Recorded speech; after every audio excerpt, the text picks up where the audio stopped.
Those 22 properties in Florida are mine, my husband declared during the inheritance meeting. I smiled. You really don't know, do you?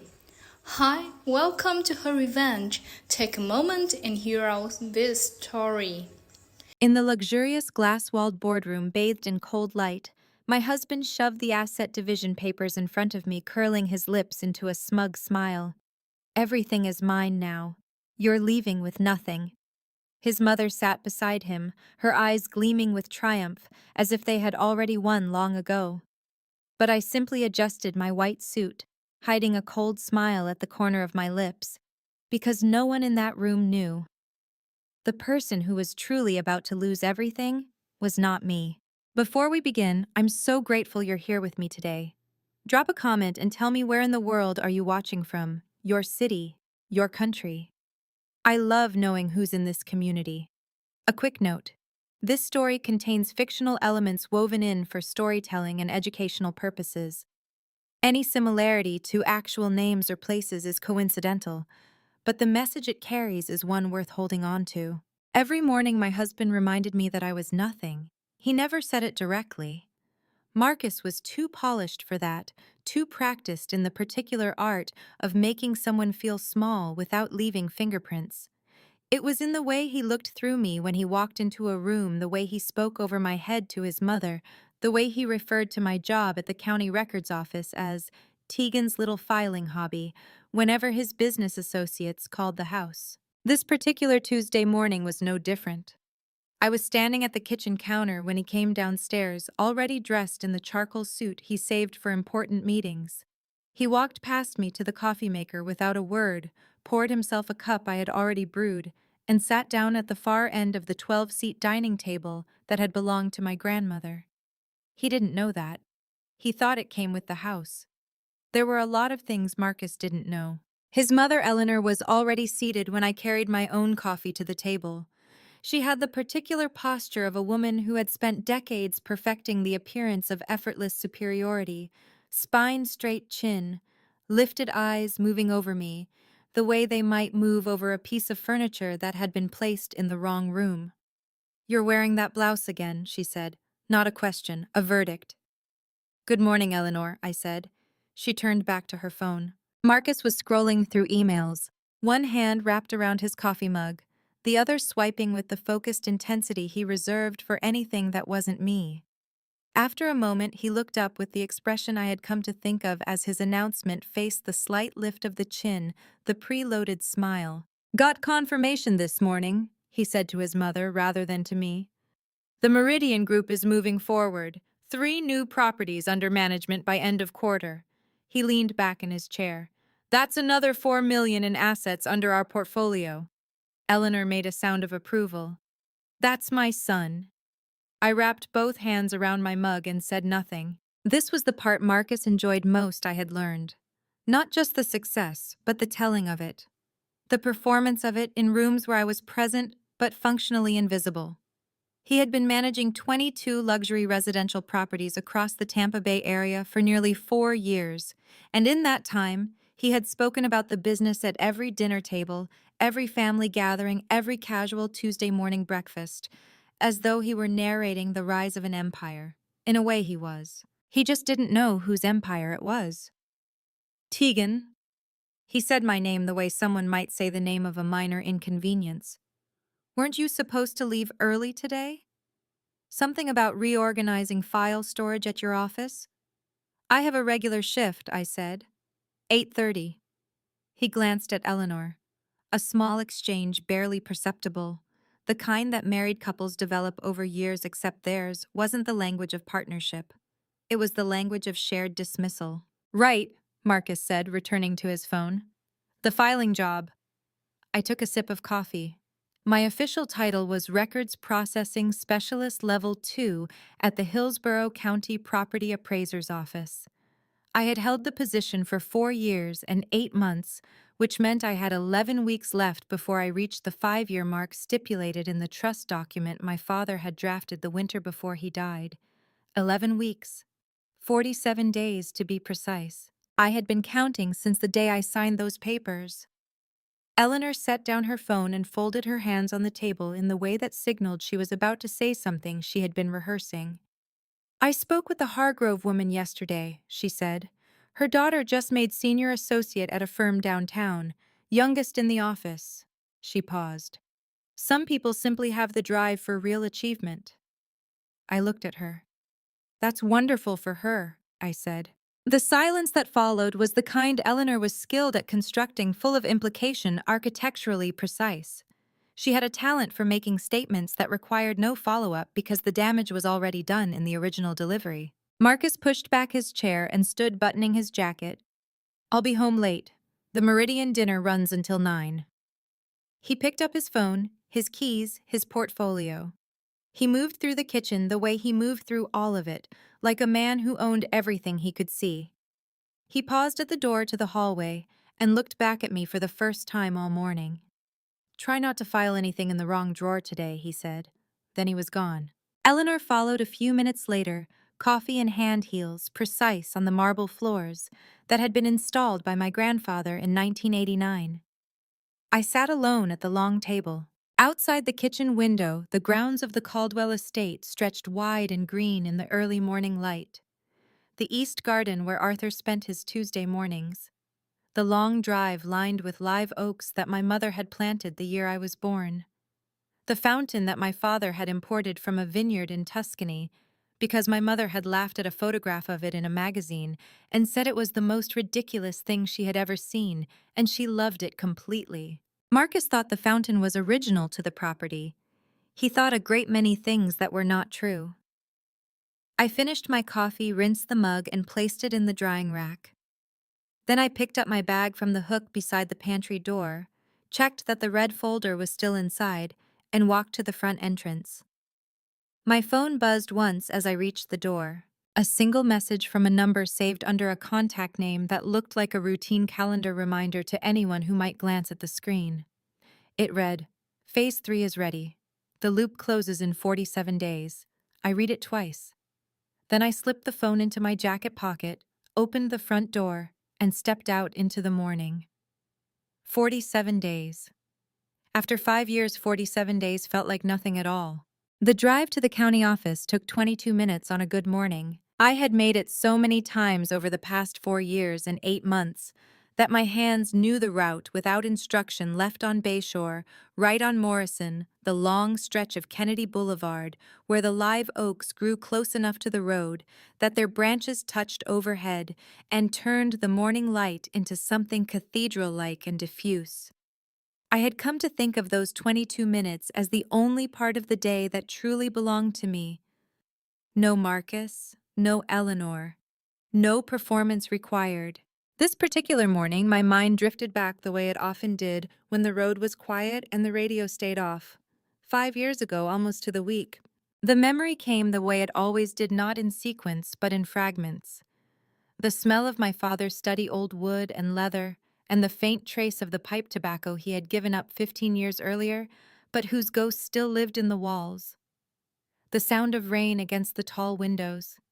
My mother's hands folded in her lap, very still the way they got when she was working hard to stay composed. And my father's voice measured and careful, the way it always was when he was saying something that cost him something to say. We need to talk to you about what happens after we're gone. I had been 26 years old. It was the kind of sentence that rearranges the architecture of a conversation without warning, and for a moment I had simply looked at him, trying to locate the correct response somewhere in the space between us. You're not going anywhere, I had said. My father had smiled the particular smile he reserved for moments when he found me both endearing and slightly beside the point. Tegan, we're in our 60s. We're not sick. But we're also not foolish enough to believe that preparation is the same as pessimism. He had slid a document across the desk toward me. Read the first 3 pages. The Caldwell Family Legacy Trust. Established under Florida statute, administered by Arthur Reeves, formerly of the United States District Court for the Middle District of Florida. I had read it twice. Then I had looked up at my parents. You're giving me everything, I said. We're protecting everything. My mother corrected gently. There's a difference. The trust was structured around a single condition. For a period of 5 years from the date of activation, the sole beneficiary, meaning me, was required to maintain independent employment, live without accessing Caldwell family assets, and make no public claim to the Caldwell name or estate. At the end of the 5-year period, full control of all assets transferred unconditionally. There was also a secondary clause, one my father had added almost as an afterthought, though I would come to understand that nothing my father did was ever truly an afterthought. In the event of the death of both trustees prior to the end of the 5-year period, Arthur Reeves was authorized to activate the trust immediately under emergency provisions, with the timeline running from the date of activation rather than the date of the trustees' deaths. Why, I had asked. Not why the trust. I understood the trust. Why the 5 years? Why the condition? My father had been quiet for a long moment. Outside, the rain had intensified, drumming against the windows with sudden urgency. "Because Marcus is going to move the moment we're no longer here to stop him," he said finally. "And I need you to be untouchable before that happens. I need you to have built something of your own, something he can't reach, something that proves to any court in this country that you understood the value of what you were inheriting long before you inherited it." He paused. "And I need to know," he said more quietly, "that you can survive without the Caldwell name, because there may come a time when survival is exactly what's required." I had signed the papers that evening. My mother had cried briefly and then stopped and then squeezed my hand very hard and didn't let go for a long time. 3 weeks later, they were dead. The memory of the accident itself was not something I revisited willingly. It existed in my mind the way a burn scar exists on skin, present, permanent, and too sensitive for casual contact. What I remembered most clearly was not the phone call from the hospital, not the waiting room, not the arrangements that followed. What I remembered most clearly was the silence. The specific silence of a house where the people who had always been there were suddenly permanently not. Arthur had come to see me 2 days after the funeral. He had sat across from me in my father's study, in the chair my father used to occupy, and he had looked at me for a long time before he spoke. "The trust activates today," he had said. "Under the emergency provisions, the 5-year clock starts now." I had nodded. "There's something else." He had chosen his words carefully, the way men do when they are delivering information they wish they did not have.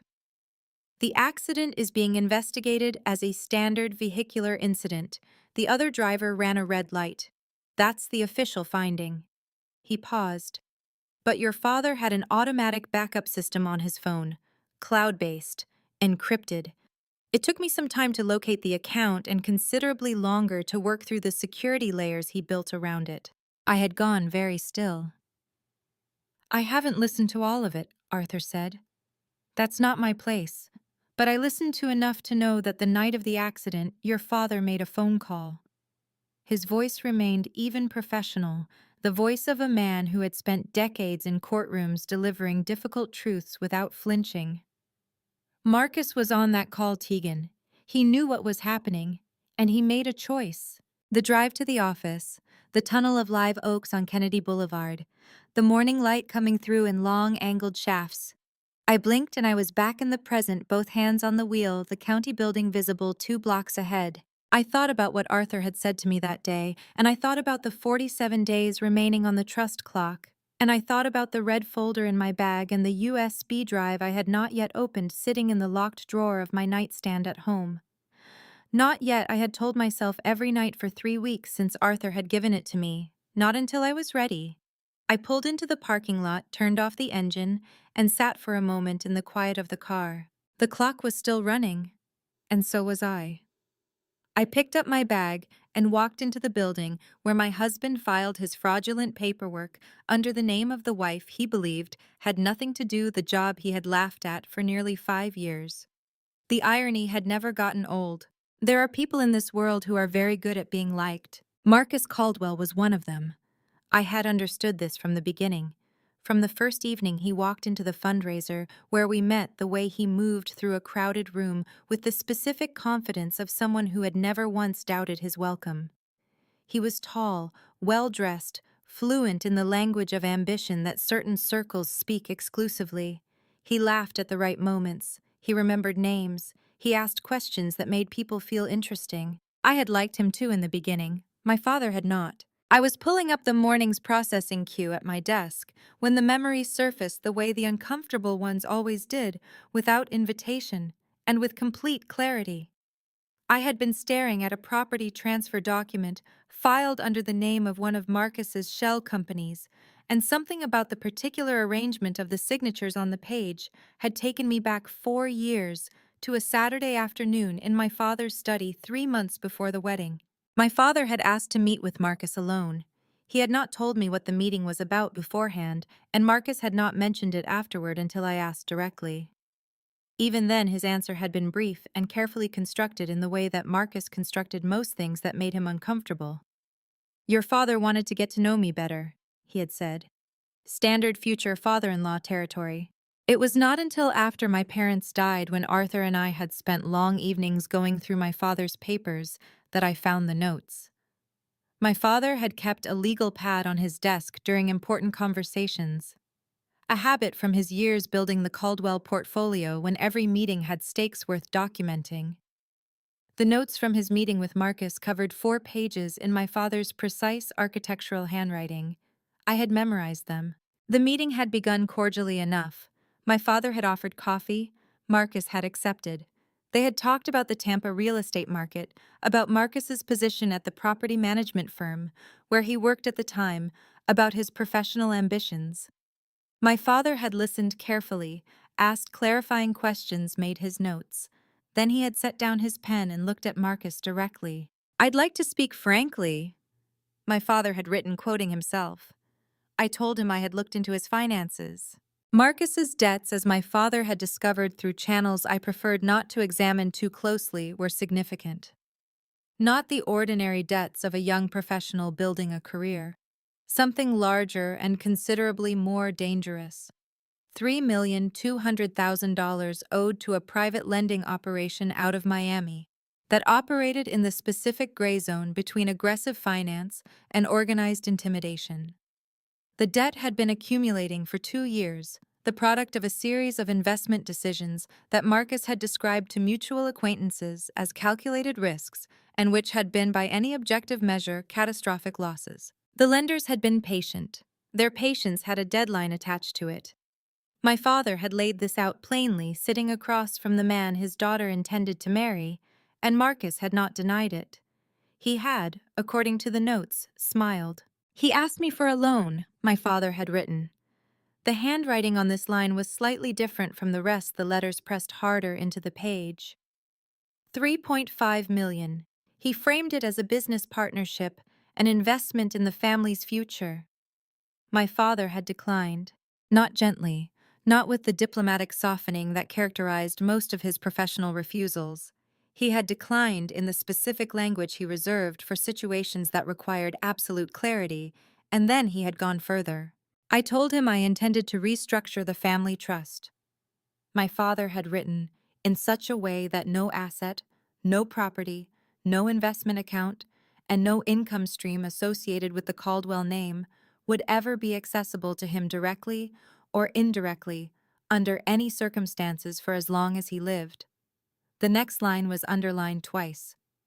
He kept smiling the entire time. I had thought about that line many times in the years since, the smile that didn't move when everything underneath it was rearranging itself into something harder and colder and far more dangerous. The smile of a man who had already decided on a different solution to his problem and was simply waiting for the conversation to end so he could begin implementing it. Marcus had left the meeting, returned home, and told me it had gone well. 6 weeks later, my parents were dead. I looked at the property transfer document on my screen. The signature at the bottom was Marcus's, the same signature I had watched him practice once on a cocktail napkin at a charity dinner, working to make it look more authoritative. The transfer was for a 2-bedroom unit in a mid-rise on Harbor Island valued at $640,000, moved from the Caldwell Legacy Trust, LLC, to a subsidiary account that Marcus had established 18 months ago without any board authorization. Without, more precisely, my authorization, because the board of the Caldwell Legacy Trust in its entirety was me. I opened the flagging system and marked the document, the 47th flag in the past 11 months. Each one a thread in the rope Marcus was methodically, efficiently, and completely unknowingly braiding around his own future. My father had seen him coming from 3 months out.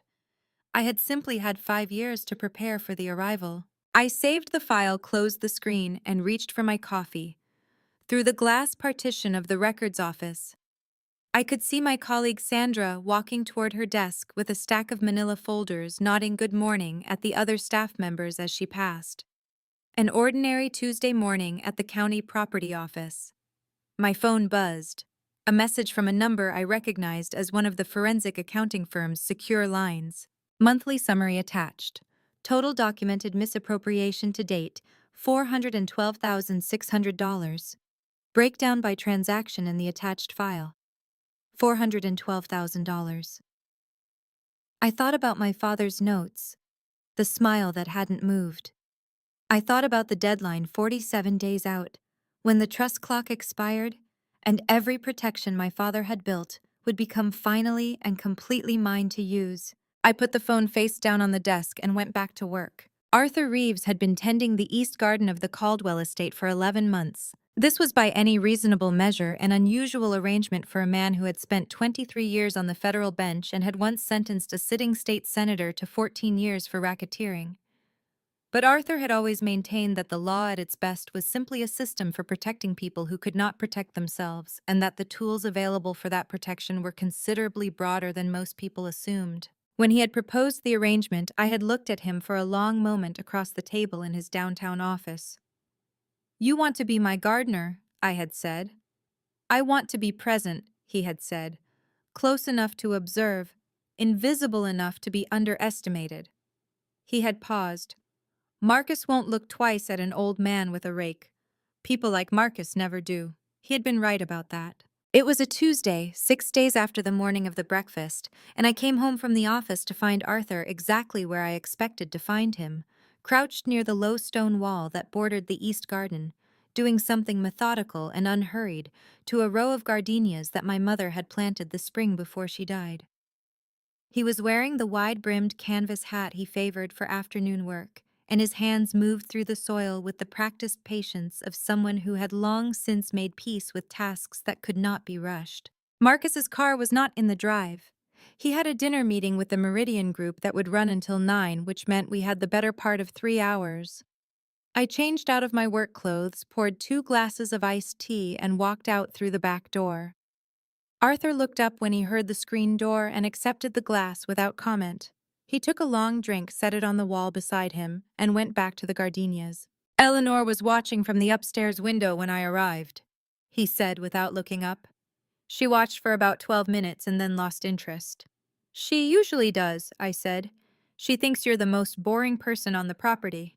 "Good." He pulled a weed from the base of one of the plants and examined it briefly before discarding it.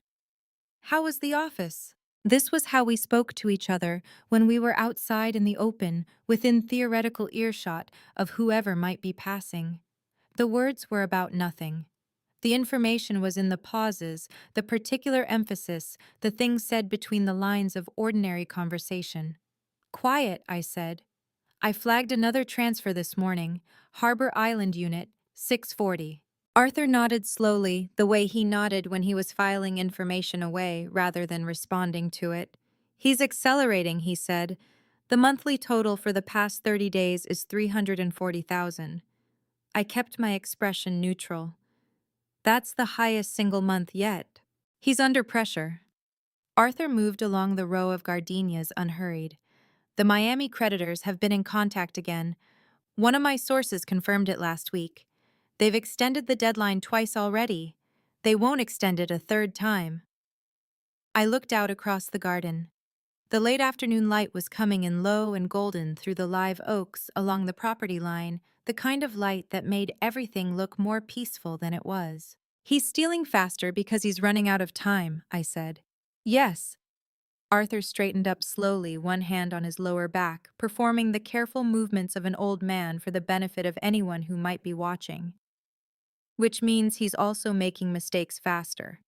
3 of the last 5 transfers have documentation errors that a first-year auditor would catch. He paused. He's not being careful anymore. He's being desperate. Desperate men made the kinds of mistakes that ended careers and began prison sentences. My father had told me that once a long time ago in the context of a business negotiation that I had long since forgotten. The principle had stayed. "The loop," I said. "Is it ready?" Arthur picked up his glass of iced tea. "The Bayside Drive unit is prepared. The listing went live through the Trust LLC last Thursday. If he follows the pattern, he'll receive the acquisition recommendation from the board within the next 10 days. He glanced at me sideways. "The board being you." "The board being me," I confirmed. He almost smiled. It was the closest Arthur came to expressing satisfaction, that almost smile, a slight shift in the line of his mouth that lasted less than a second, and meant everything. We stood in comfortable silence for a moment, the way people do when they have known each other long enough that silence requires no filling. A mockingbird was working through its repertoire in the oak trees. Somewhere on the far side of the house, a sprinkler came on. "There's one more thing," Arthur said. He reached into the front pocket of his worn canvas workshirt and produced a small object that he set on the stone wall between us without ceremony. A USB drive, black and unremarkable about the length of my thumb. "The decryption finished last night," he said. He did not look at it. "The final security layer your father built around the audio files took longer than I expected. He was thorough." A pause. "He was always thorough." I looked at the USB drive. "I haven't listened to any of it," Arthur said. "I told you before, and I want to be clear, I have not listened to a single second of what's on that drive. Your father made that backup for you. Not for me. Not for any court." He picked up his gardening gloves from the wall and pulled them back on. "Whatever is on it, it belongs to you. When you decide you're ready." I picked up the USB drive and held it for a moment. It was lighter than it had any right to be given what it contained. 5 years of questions, 14 months of searching for a password, 8 months of decryption, the last recording of my father's voice. And at the end of it, according to what Arthur had told me the day he first found the backup, something else entirely. Something that explained the choice Marcus had made on the side of a road 5 years ago in the dark while my parents' car burned. I closed my fingers around it. 41 days, I said. Arthur bent back down to his gardenias. 41 days, he agreed. I walked back inside through the screen door, past the kitchen where my grandmother's table sat in the late afternoon light, up the stairs to the bedroom. I shared with a man who had no idea that the woman folding laundry and filing paperwork, and absorbing his mother's contempt with apparent passivity, had been for the past 5 years the most dangerous person in his life. I put the USB drive in the locked drawer of my nightstand. I was not ready yet, but I was getting there. Day 35. The Hillsborough County Property Appraiser's Office occupied the 4th floor of a government building on East Kennedy Boulevard that had been constructed in the 1970s and renovated twice since then without ever quite losing the particular institutional quality of its original design. The hallways were wide and fluorescent lit. The carpet was a shade of gray that had probably been chosen specifically because it would not show wear. The cubicles were divided by low partitions that gave the impression of privacy without actually providing any. I had worked here for 4 years and 8 months. I knew which fluorescent light above the break room flickered at exactly 2:17 every afternoon. I knew that Sandra kept her lunch in the third shelf of the communal refrigerator and would never admit that she had eaten someone else's yogurt on a Thursday in March 2 years ago. I knew that the building's network had a secondary server room on the 2nd floor that most of the staff didn't know existed, accessed by a key card that had been issued to me on my first day and which I had never once mentioned to anyone. I knew a great many things about this building that I had never been asked about. I arrived at 7:45 minutes before my official shift began. This was not unusual.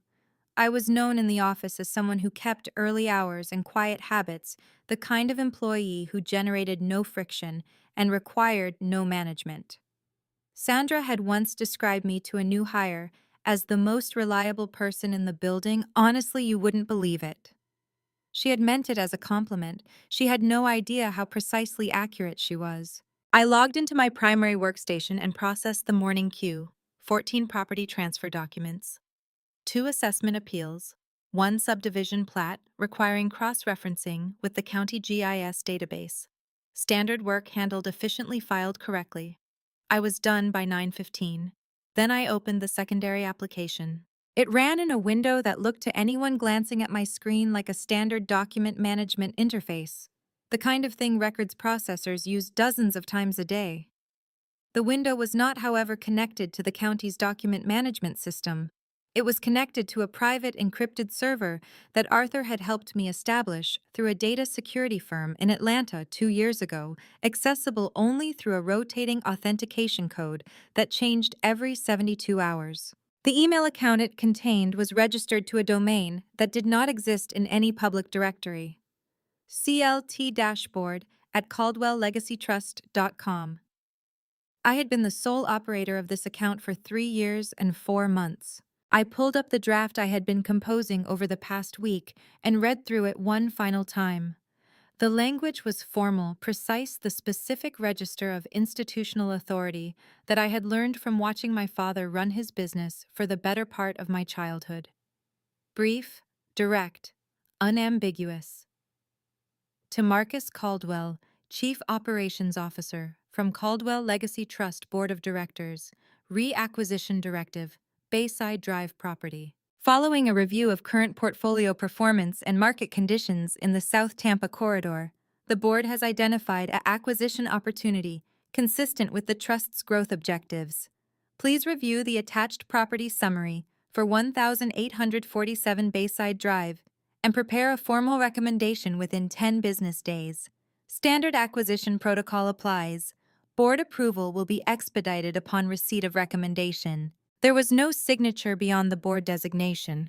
There never was. In 3 years, Marcus had never once questioned this.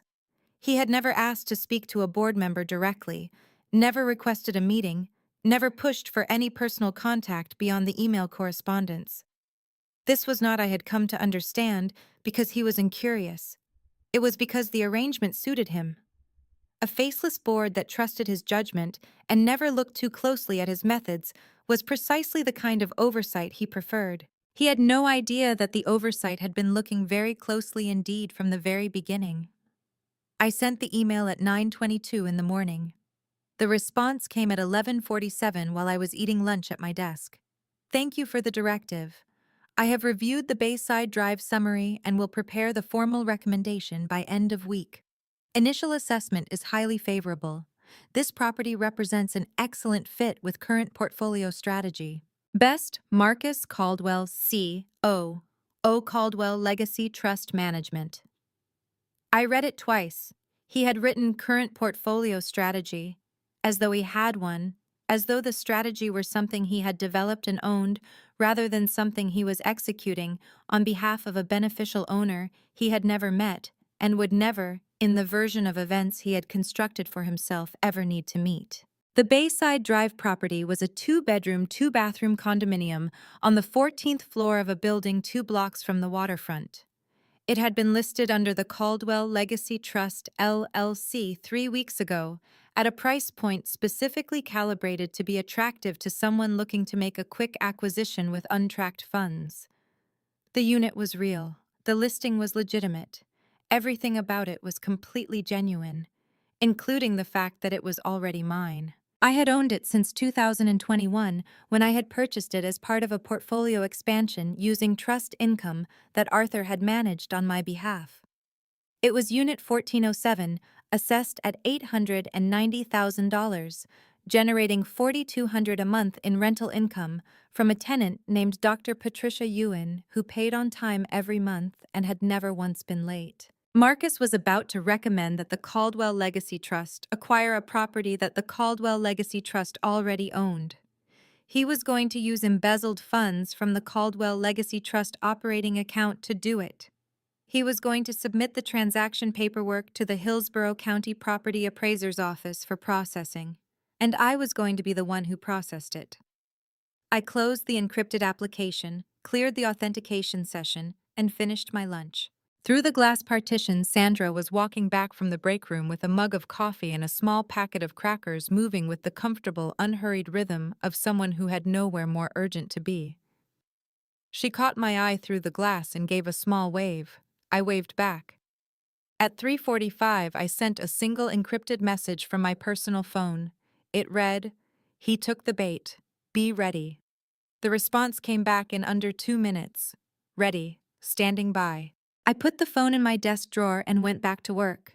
The 14th floor of the Bayside Towers had a view that Marcus described standing at the floor-to-ceiling windows with his hands in his pockets and his chin lifted at the particular angle he adopted when he wanted to appear as though he were appraising something rather than being impressed by it as solid investment-grade real estate. Vivian stood slightly behind him and said nothing. She had learned over the course of 22 months that Marcus preferred an audience to a conversation. He did not want her opinion on the view, or the finishes, or the ceiling height, or the location. He wanted her presence, specifically the quality of her attention, the way she directed it at him, with what he read as admiration, and what was in fact a form of very careful listening. She was always listening. 1407. Marcus said, still looking out the window at the Tampa Bay waterfront gleaming in the afternoon sun. Corner unit. 2-bed, 2-bath. The board identified it as an acquisition target last week. He turned and walked toward the kitchen, running a hand along the quartz countertop. I pushed it through fast. When I see an opportunity, I move. Vivian made a sound of approval. She had a gift for sounds of approval. It was one of the things she had discovered about herself during this particular chapter of her life, that she was considerably more capable of performance than she had previously understood.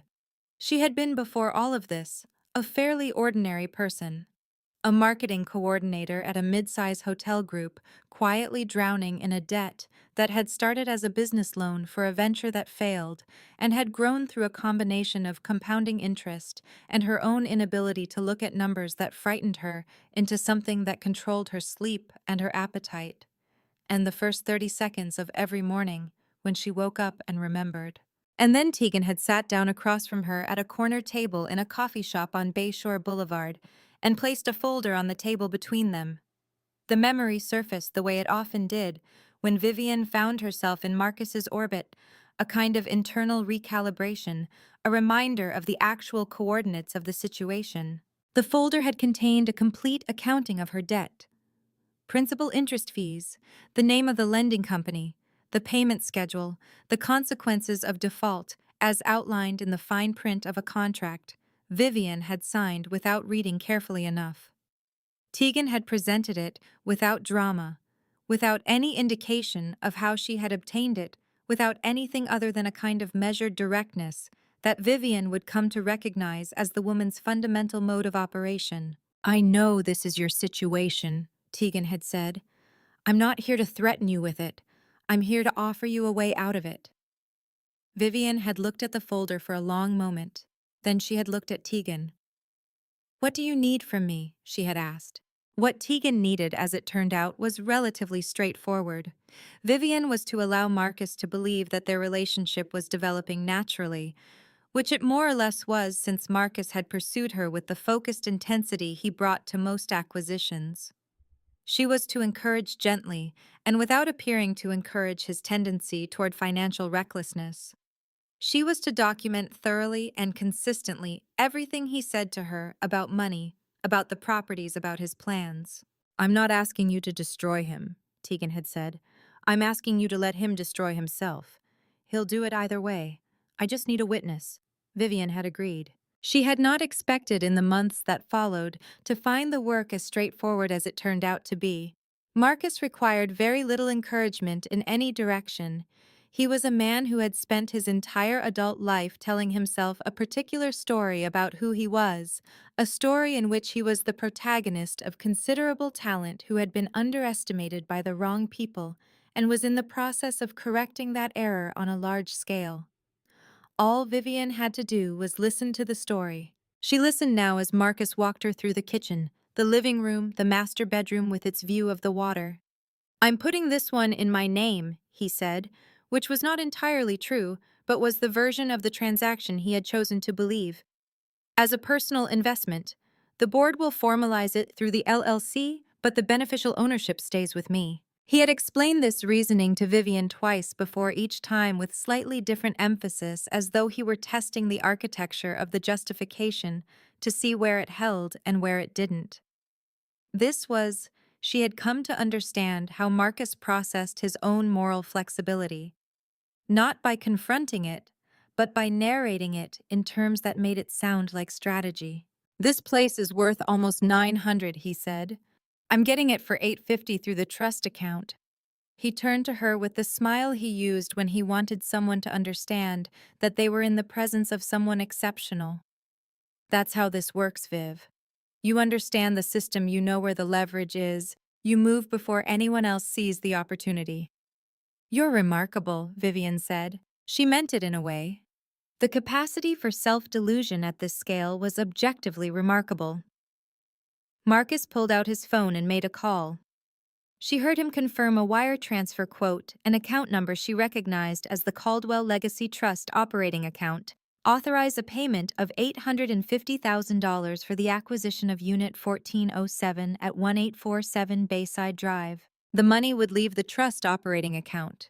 It would arrive in the trust property acquisition account. It would be used to purchase a property already owned by the trust. Marcus would have completed a transaction in which he embezzled nearly $1 million from Tegan to pay Tegan for something Tegan already owned. The forensic accountant had called it, when Tegan had first explained the structure to her, the cleanest, self-incriminating transaction she had seen in 19 years of practice. Marcus hung up satisfied. He looked out the window one more time. This time next year, he said, everything looks different. I believe you, Vivian said. She waited until he went to lock up the unit, and then she typed a single message on the phone she kept separate from the one Marcus knew about. Transfer complete. $850,000 from operating account. He signed everything. You have him. She pressed send. Then she put the phone away and smiled at Marcus when he came back through the door, and he took her hand, and they rode the elevator down together in the comfortable silence of two people who understood each other perfectly, which was true for only one of them. The restaurant Marcus had chosen was the kind of place where the lighting was calibrated to make everyone look slightly more important than they were, where the menu arrived without prices for the person who was not paying, and where the tables were spaced far enough apart that conversations could be had with the reasonable expectation of privacy. Marcus valued the expectation of privacy considerably more than the reality of it. He had been coming to Aurelio's on Harbor Island for 3 years, always the same corner table, always the same order, always with the same quality of attention directed outward at the room. The slow scan of other diners that was less about curiosity than about confirmation. He wanted to be seen in places like this. The being seen was part of the point. Vivian sat across from him in the blue dress she knew he preferred, and listened with the quality of attention he had come to depend on, steady and focused and directed entirely at him, as he talked about the Meridian expansion and the Bayside acquisition, and the particular genius, as he characterized it, of understanding leverage in a market where most people were still thinking 3 moves behind. She had been doing this for 22 months. She was very tired. Not of the work itself, not exactly, but of the specific quality of effort required to remain present in conversations that moved entirely in one direction. Marcus did not ask her questions about her life. He had, in the early months, made occasional gestures in that direction, the performative interest of someone who understood that relationships required the appearance of reciprocity. But as the months had passed, and Vivian had continued to be available and attentive and uncritical, the gestures had tapered off. She had become, in the architecture of his self-regard, a fixture, a very expensive, very agreeable fixture. She thought about the coffee shop on Bayshore Boulevard. She thought about it often in moments like this one as a kind of internal compass check. The folder on the table. Tegan's hands folded calmly in front of her, the particular stillness of someone who had made peace with a very difficult situation and was now simply navigating it with as much precision as possible. Their second meeting had been 3 weeks after the first at the same table. Vivian had agreed in principle at the first meeting, but had spent the intervening weeks looking for the catch, the angle, the element of the arrangement that would turn out to be worse than the debt she was already carrying. She had not found one. At the second meeting, Tegan had explained the full picture. Not everything Vivian understood now looking back. Tegan had given her exactly as much information as she needed to do her part correctly, and not one detail more. But enough. Enough to understand that Marcus was not a man who had made some poor decisions under pressure. Enough to understand the actual weight of what he had done and what he was continuing to do. "I want to ask you something," Vivian had said toward the end of that second meeting. "What if I start to feel sorry for him?" Tegan had been quiet for a moment, not the silence of someone searching for an answer, but the silence of someone deciding how honest to be. "Ask yourself," she had said finally, "whether he has ever felt sorry for anyone he hurt." Vivian had thought about that answer many times since. It was not a satisfying answer in the way that clean moral certainty was satisfying. It was something more complicated than that. It was an invitation to look clearly at a person she had spent 22 months in close proximity to and ask a simple question. She had looked, she had asked, she had her answer. Across the table, Marcus set down his wineglass and leaned forward slightly, the posture he adopted when he was about to say something he had been working toward for the length of a meal. "In 40 days," he said, "everything changes." Vivian looked at him. "The trust clock runs out," he continued. "I've been managing those properties for nearly 5 years. When the deadline hits, there are going to be some legal restructuring conversations. The estate attorney's the board." He paused. "I've already had preliminary conversations with a lawyer who understands how these things work, how to position things correctly." "What does that mean exactly?" Vivian asked. She kept her voice neutral, curious, the voice of someone who was interested, but not alarmed. "It means that Tegan's position becomes significantly less secure," Marcus said. "She has no legal standing on those assets. She never has. The trust was set up in a way that made her a beneficiary in name, but the operational control, the real control, has always been with whoever was running the management." He picked up his wineglass again. "That's been me." He believed this completely. She could see it in the quality of his certainty, the way it sat in him, without any visible weight, as though the truth of it were self-evident rather than constructed. "And Tegan?" Vivian asked. Something moved across Marcus's face. Not guilt. Nothing so useful as guilt. It was closer to the expression of someone setting aside a mildly inconvenient consideration. "Tegan will be fine," he said. "She has her job. She has her savings. She's always been practical." He paused. "We want different things. We've always wanted different things. It just took me longer than it should have to be honest about that." He said it with the tone of a man confessing a minor personal failing, the way someone might admit to being bad at returning phone calls. Vivian nodded slowly. "You and I won't have to hide anymore," Marcus said. He reached across the table and covered her hand with his. 40 days, Viv. Just 40 days. She looked at his hand on hers. 22 months of Tuesday reports. 22 months of weekly encrypted messages to a contact saved in her phone under the name of a restaurant she had never been to. 22 months of being in the same room as a man who had made a phone call on the side of a road 5 years ago and made a choice so cold and so deliberate that she could still feel the temperature of it even now, even here in the warm light of a restaurant where everything looked slightly more important than it was. 40 days, she said. She excused herself to use the restroom.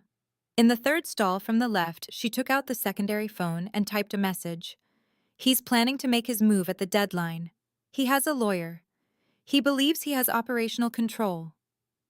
The response came back before she had finished washing her hands. "I know. Let him keep believing it." "How is he?" Vivian looked at the question for a moment. Confident, she typed back. "He thinks he's already won." 3 dots appeared, then disappeared, then appeared again. "Good," came the reply. "That's exactly where I need him." Vivian put the phone away, checked her reflection in the mirror above the sink, and went back to the table where Marcus was already looking at the dessert menu with the comfortable satisfaction of a man who had not one single doubt about how the next 40 days were going to go. She sat down across from him and smiled. Sandra brought the coffee at 8:53, which was 2 minutes earlier than usual because the break room machine had been repaired over the weekend and was now operating at something closer to its intended efficiency. She set the mug on the corner of my desk with the particular care of someone performing a small daily kindness they had never been asked to perform and would never stop performing, and said good morning in the way she always did, like she meant it. "You're here early again," she said. "I had a good night's sleep," I said. This was not true, but it was the kind of untruth that conversation required the social lubricant of offices everywhere, and Sandra accepted it with a smile and moved on to her own desk with the comfortable rhythm of someone who had found their place in a day and settled into it. I had been at my desk since 7:40.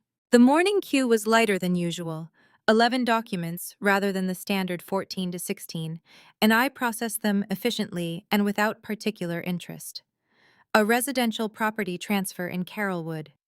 2 commercial assessment appeals from the same law firm filed 3 days apart, almost certainly coordinated. A subdivision plat for a new development in Riverview that would require 3 separate cross-references with the county GIS database. Standard work. I did it the way I had been doing it for 4 years and 8 months, carefully and completely, and without drawing attention to the quality of attention I brought to it. Then I opened the secondary queue. The secondary queue was not an official designation. It was a folder I maintained on my primary workstation, populated by a filter I had built into the document intake system 18 months ago that flagged any filing associated with 17 specific entity names.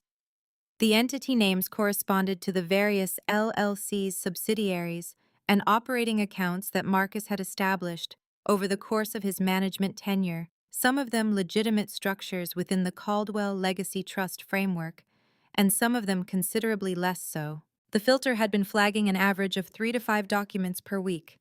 This morning there were 7. I worked through them in order. A maintenance expense report for the Hyde Park duplex, inflated by approximately 40% above the contractor's actual invoice, which I had obtained through a separate records request 3 weeks ago, and which was sitting in the red folder in my desk drawer. A rental income report for the Harbor Island mid-rise that listed Unit 904 as vacant for the month of October, which it had not been, because the tenant in Unit 904, a retired schoolteacher named Mrs. Delgado, had been paying her rent on time every month for 2 years and had in fact sent a very pleasant holiday card to the management office in December. I flagged them both, 49th and 50th flags respectively. I kept going. The 5th document in the queue stopped me. It was a property transfer form standard format, filed at 4:47 the previous afternoon, which meant Marcus had submitted it just before the close of business, the kind of timing that was either innocent or deliberate. In my experience with Marcus's filing patterns, it was rarely innocent. The transferring entity was Caldwell Legacy Trust, LLC. The receiving party was Eleanor Margaret Caldwell. The property in question was Unit 6 of the Palmetto Gardens complex in South Tampa, a 2-bedroom ground floor unit assessed at $430,000, currently generating $2,100 per month in rental income from a young couple who had moved in 8 months ago. I read the document twice. Then I sat back in my chair and looked at the water-stained ceiling tile above my desk that I had been meaning to report to building maintenance for 3 months. This was new, not the mechanism of it. Marcus had been moving assets for years, shifting them between entities, obscuring ownership trails, creating the kind of financial complexity that was designed to be difficult to follow. I had been following it anyway with Arthur's help and the forensic accountant's help, and the particular advantage of sitting in the office where every document eventually arrived. But this was different. Moving an asset into Eleanor's name was not the act of a man managing a portfolio. It was the act of a man preparing for a specific event. It was the financial equivalent of clearing the decks, removing an asset from the playing field before the game reached its conclusion, parking it somewhere he believed was safe.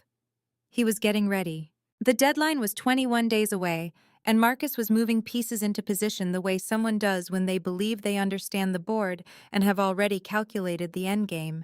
He did not understand the board. I printed the document, placed it in the red folder, and picked up my phone. Arthur answered on the second ring. He just transferred the Palmetto Gardens unit to Eleanor, I said. Filed yesterday at 4:47. A pause. Not the pause of surprise, but the pause of a man integrating new information into an existing picture. That's the 14th unit he's touched in the past 6 months, Arthur said. And the first he's moved into her name directly. He's preparing for the deadline, I said. Yes. Another pause. How many flags total? 50 as of this morning. 50, Arthur repeated. He was quiet for a moment. When he spoke again, his voice had the particular quality it got when he had reached a conclusion he had been approaching for some time and had finally arrived. Then we're ready. I looked at the red folder on my desk. 3 inches thick, 50 flags. $412,000 in documented misappropriation, plus the $850,000 from the Bayside Drive transaction that the forensic accountant was finalizing her report on now. Over $1,200,000 in total, plus the Palmetto Gardens transfer to Eleanor, plus the audio file on the USB drive in my nightstand at home. 21 days, I said. 21 days, Arthur confirmed. I'll make a call this afternoon. There are some logistical arrangements to finalize. I thanked him and hung up. Through the glass partition, the office was filling up with the ordinary Tuesday morning energy of people settling into their work coffee, cooling on desks' keyboards, beginning their steady background rhythm, the particular ambient sound of an institution going about its business. Sandra was on the phone nodding, making notes on a yellow legal pad. The young man 3 cubicles down, whose name I could never remember, was eating a breakfast sandwich and reading something on his phone with what appeared to be mild outrage. A completely ordinary morning. I put the red folder back in my desk drawer, locked it, and returned to the processing queue. 21 days. I had waited 5 years. 21 days felt like nothing at all. Arthur's office downtown occupied the corner suite of a building on Franklin Street that had once housed a private banking firm and still carried in the quality of its silence and the weight of its mahogany the atmosphere of a place where serious things happened quietly. He had kept the space after his retirement from the bench, using it for the consulting work he did selectively and on his own terms, and for meetings of the kind that required discretion rather than formality. The rain had been falling since mid-afternoon. By the time I arrived at 7:15, it had settled into the steady, unhurried rhythm of a storm that intended to last. I had been in this office twice before.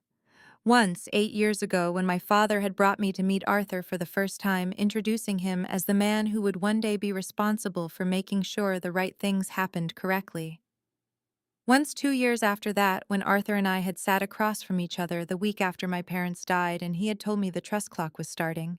This was the third time. Arthur was standing at the window when I came in, looking out at the rain-slicked street below, with his hands clasped behind his back, the posture of a man who had spent a long time in rooms where the view from the window was the only thing that didn't require a decision.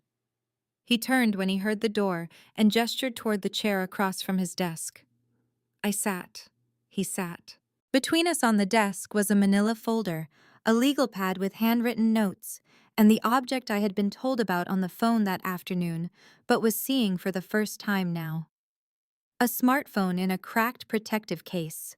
The screen dark, the lower left corner of the casing partially melted, as though it had been exposed to significant heat. My father's phone. I looked at it for a long moment without touching it. How did you find it? I asked. The accident investigator's inventory, Arthur said. Everything recovered from the vehicle was cataloged and held in an evidence storage facility. After the investigation closed, unclaimed personal effects were processed through the county property office. He paused. I filed a claim on behalf of the estate 14 months after the accident. By that point, the phone had been in storage long enough that no one was paying close attention to it. And the backup, Arthur opened the legal pad to the first page of notes. Your father used an automatic cloud backup service connected to his primary email account. It ran every night at 2 a.m., backing up all call logs, voicemails, text messages, and any audio files stored on the device. He looked at the notes rather than at me, which I understood as consideration rather than evasion. The account was secured with a 17-character passphrase and two-factor authentication routed through a secondary email address I wasn't aware existed. How long did it take? 14 months to locate the account. 8 months to work through the security layers. He looked up. Your father did not make things easy to access. He was, as you know, a careful man. 22 months. Nearly 2 years of searching through the digital architecture of a dead man's privacy to find something that might or might not contain what Arthur suspected it contained. What's on it? I asked. Several things. Arthur set down his pen. There are personal messages, family photographs, voice memos he recorded to himself about business matters. I have not reviewed any of that material, and I won't. That belongs to you. He was quiet for a moment. There is also a phone call. I kept my hands in my lap and said nothing. It was recorded automatically because your father had enabled a call recording feature on the device, Arthur said. The call was made at 9:47 on the evening of the accident. Duration 4 minutes and 12 seconds. He looked at me steadily. The recipient of the call was Marcus. The rain against the windows. The particular quality of silence in a room where something irrevocable is being said. He called Marcus, I said. Yes. Arthur's voice remained even, the voice of a man who had delivered difficult truths in formal settings for decades and understood that the delivery was an act of respect. I listened to the first 40 seconds. Enough to understand what it was. I stopped immediately. As I told you, what's on that recording belongs to you, not to me, and not to any process, until you decide otherwise. He paused. But I can tell you what those 40 seconds contained. I nodded. Your father's voice, Arthur said, the sound of the accident in the background, and Marcus on the other end of the line saying 4 words. He did not tell me what the 4 words were. He didn't need to. I sat in the chair in Arthur's office and looked at the cracked phone case on the desk, and understood with the specific clarity of something you have suspected for a long time, and have been quietly preparing yourself to confirm exactly what had happened on a road outside Tampa 2 years ago. Why didn't you go to the police? I asked. With 40 seconds of ambient audio and a theory? Arthur shook his head. I've been in courtrooms for 23 years, Tegan. I know what evidence looks like, and I know what a case looks like. What I had was the beginning of something, not the thing itself. He folded his hands on the desk. And there was another consideration. He looked at me directly. If we move too early with too little, Marcus's lawyers bury it and he walks. He knows we're coming, he has time to prepare, he protects himself. Arthur's voice was precise, measured the voice of someone explaining a calculation they had worked through many times. But if we wait, if we let him continue, if we document everything he does from this point forward, every theft, every manipulation, every fraudulent transaction, until we have a case that is so complete and so airtight that there is no angle from which to approach it that doesn't end the same way. He paused. Then we don't just stop him, we finish it. I looked at the phone on the desk. I thought about the trust clock. 3 years remaining. 3 years of living in my own house, under a name that wasn't mine, watching a man who had taken everything from me believe that he was taking more. Then that's what we do, I said. Arthur nodded once. The USB drive I'll prepare for you contains the audio files from the backup, he said. All of them, for when you're ready. He paused. There's no timeline on that, Tegan. When you're ready. I stood to leave. At the door I stopped and turned back. Arthur, I said, thank you, for 22 months, for all of it. He looked at me with the expression of a man who understood that what he had done was not a favor, but a duty, and that the distinction mattered. Your father asked me to take care of you, he said simply. I intend to keep my word. I walked out into the rain. 2 years later, 21 days from the deadline, sitting at my desk in the county records office, while Sandra typed and the young man ate his breakfast sandwich and the world moved through its ordinary Tuesday morning, I thought about that office on Franklin Street and the cracked phone on the desk and Arthur's voice saying 4 words. 4 words that Marcus had spoken into a phone while my parents' car burned. I had been carrying those 4 words for 2 years. In 21 days, I would finally be able to put them down. The office of Vincent Hale was located on the third floor of a building on West Cass Street that had the particular quality of spaces designed to impress people who did not know enough to be unimpressed. The furniture was expensive in the way that furniture purchased specifically to look expensive. Always was slightly too large for the room, slightly too polished, communicating investment rather than taste. The wall behind the desk held 3 framed certificates that were, if you looked closely enough, exactly the kind of documents that could be reproduced by anyone with access to a decent printer and a frame shop. Marcus was not looking closely. He sat in the leather chair across from Vincent Hale and felt the specific satisfaction of a man who believed he had found exactly the right tool for exactly the right job. Vincent was 53, silver-haired, with the practiced authority of someone who had spent years in rooms where authority was the primary currency. He spoke in the measured cadences of legal expertise, used Latin phrases with apparent ease, and had come recommended through a channel that Marcus trusted because it had never let him down before. The channel was a private members club on Harbor Island, where certain categories of business were conducted in the comfortable understanding that discretion was the primary service being offered. "What I need," Marcus said, "is a legitimate-looking proceeding, a formal will reading proper documentation, the full professional presentation." He set an envelope on the desk. "My wife needs to believe she has no legal standing to contest the asset distribution. She needs to sign the transfer documents and walk away, believing that this is simply how the estate was structured." Vincent picked up the envelope without opening it and set it to one side. "I've handled similar estate matters many times," he said. This was true in the sense that a man who has been stripped of his license to practice law has nevertheless retained the knowledge acquired during the years he held it. Vincent Hale had been a competent estate attorney for 11 years before a series of decisions involving the falsification of probate documents in a case involving a disputed inheritance in Sarasota County had resulted in a Florida bar disciplinary proceeding that concluded in March of 2019 with the revocation of his license to practice law in the state of Florida. He had not in the 5 years since found it necessary to mention this to clients who did not ask. Marcus did not ask. He paid $50,000 in cash, shook Vincent's hand and left the building, feeling the clean, uncomplicated confidence of a man who had handled something that needed handling. I was sitting at my desk in the county records office when the notification arrived. It came through the formal estate correspondence channel that Arthur had established for the trust, a registered mail notification forwarded to a post office box in my name that I checked twice weekly.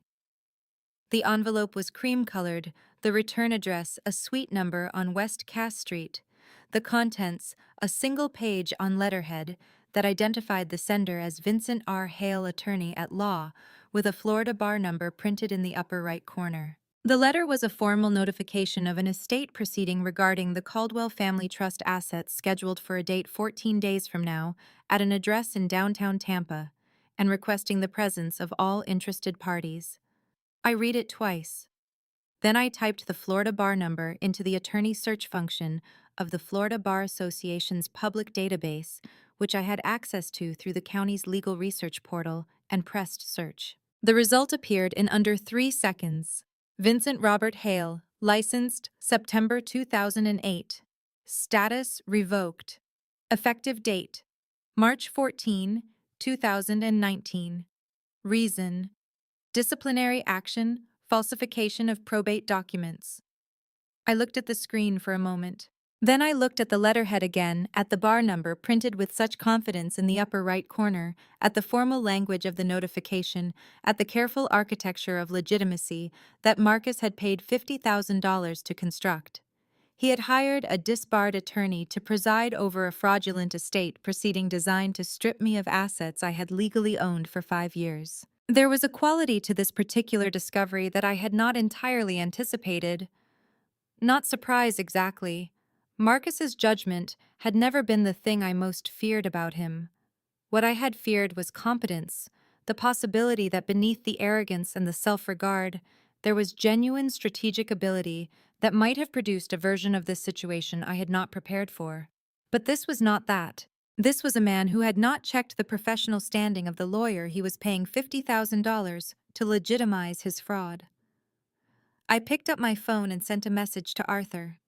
They just sent the invitation. Their lawyer is Vincent Hale. He's been disbarred since 2019.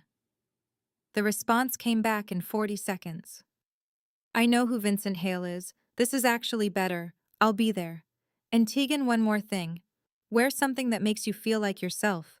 I set the phone down and looked at the cream-colored envelope on my desk. 14 days. I thought about the red folder in my drawer and the USB drive in my nightstand, and the forensic accountant's final report that had arrived by secure message that morning, the total now updated to reflect the Bayside Drive transaction. $1,262,400. I thought about my father's study and the rain against the windows and the document I had signed with shaking hands while my mother held on to my hand and wouldn't let go. I thought about a road outside Tampa at night and a phone ringing and 4 words spoken into the dark. I folded the cream-colored envelope carefully and placed it in the red folder. Then I locked the drawer, gathered my things, and drove home to the house that had always been mine, where a man who had just hired a disbarred lawyer with his victim's money was sitting in the study that had belonged to my grandfather. Planning the final moves of a game he did not understand, he had already lost. Day 1, 11:53 at night. Marcus fell asleep the way he did everything else with complete confidence and no apparent difficulty. By 11 o'clock, he was breathing with the slow regularity of someone who had no outstanding debts to a conscience, and by 11:30, the sound had deepened into the particular rhythm that I had learned over 4 years of sleeping beside him, meant he would not surface again until his alarm at 6:45. I lay still for another 23 minutes. Then I sat up slowly, moved to the edge of the bed with the careful deliberateness of someone who has learned to be invisible in their own bedroom, and stood. The floorboards in this room had exactly one location that produced a sound when stepped on a narrow strip near the window that I had identified in the first month and had been avoiding ever since. I moved around it automatically, the way you move around obstacles you have mapped so thoroughly they become unconscious. I took the laptop from the bottom shelf of my nightstand and the USB drive from the locked drawer above it. Then I carried them to the bathroom, closed the door, locked it, and sat down on the floor with my back against the cold porcelain of the bathtub. The bathroom was the one room in the house where I was certain there were no listening devices. I had checked every room in the house 14 months ago, after Arthur had raised the possibility that Marcus might have installed monitoring equipment following a period of particular financial anxiety on his part. The bathroom had been clean. It had stayed clean. I checked it every 3 months. I opened the laptop, inserted the USB drive, and waited for the folder to load. It contained 11 files. 9 of them were labeled with dates spanning the 2 years before my parents died. Voice memos based on the file sizes, the kind my father made to himself when he was working through a business problem and found it useful to speak his thoughts out loud rather than write them. I had not listened to any of them. I had been saving them for a time that wasn't the middle of a crisis, a quiet, ordinary evening, when I could sit with them without the weight of what else the drive contained. The 10th file was labeled photographs, and I had looked at those once briefly the week Arthur gave me the drive enough to confirm they were there and to understand that I was not ready to look at them properly yet. The 11th file was labeled simply, "For Tegan." I clicked on it. There was a brief silence, the ambient quiet of a room being recorded, and then my father's voice came through the laptop speakers at a volume I had set as low as it would go while still being audible. He sounded exactly like himself. This was the thing I had been most afraid of and had not known how to prepare for. Not the content of what he might say, not the information it might contain, but simply the sound of him. The specific timbre and rhythm of a voice I had grown up inside of, that had read to me and argued with me and laughed at things I said and called me by the name only he used, Teganbird, from a story he had made up when I was 4 years old and had never entirely stopped telling. He said, "Teganbird, if you're listening to this, then I didn't get the chance to say these things to you in person. And I'm sorry for that. I'm sorry for a great many things, and I want to tell you what they are." I put one hand flat on the cold tile floor and focused on the temperature of it. He talked for 11 minutes and 40 seconds. He talked about the trust and the reason for it, not the legal reason which I already knew, but the personal one. He said he had watched Marcus from the beginning with the specific unease of a man who recognized a particular kind of hunger because he had seen it in other men across tables and in boardrooms over 40 years, and he had not known how to tell me without sounding like a father who simply didn't believe anyone was good enough for his daughter. He said he had been wrong to wait. He said he wished he had trusted me with all of it sooner. He talked about my mother, the things he wanted me to know about her, that he had never found the ordinary moments to say the way she had been when she was young. Before I knew her, the woman she had been before she became my mother and his wife, and the person who held the whole structure of their life together with a combination of grace and stubbornness that he had never adequately told her he admired. He said, "I need you to know that you were never a disappointment to us, not for a single day. Whatever anyone in that house tells you about your value or your potential or your place in any of this, I need you to know that your mother and I saw you clearly. We always saw you clearly. We were just very bad at saying so out loud." Then his voice changed slightly, not in emotion but in register, the shift from personal to documentary, the voice he used when he was recording something for the record. He said, "The following is a record of a conversation I witnessed this evening involving Marcus Caldwell, and then the sound of a car door, the sound of an engine, the sound of a Tampa evening in November traffic in the distance, the specific quality of outdoor acoustics, and then impact. I will not describe the next 47 seconds in detail. Some things do not require documentation. Some things are simply what they are, and what they are is enough. What I will say is this. At the 31-second mark, a phone began ringing. The ringtone was the one Marcus used for his personal cell, a default tone I had heard 10,000 times in 4 years of marriage. At the 38-second mark, Marcus answered. My father's voice in the background of the recording said his name. Marcus said 4 words. "Don't answer. Let it play out." Then the call ended. I sat on the bathroom floor for a long time after the file finished playing. The laptop screen dimmed and then went dark on its power-saving setting. The house was completely silent except for the distant sound of Marcus sleeping. I thought about my father's voice saying Tegan Bird. I thought about my mother's hands folded in her lap in the study, very still. I thought about Arthur saying, "We don't just stop him, we finish it." And about the red folder in my desk drawer and the 50 flags and the $1,262,000 and the 14 days that had now become 13 hours. I was not crying. I was not angry in the way that anger is usually described, the hot, combustible version that needs somewhere to go.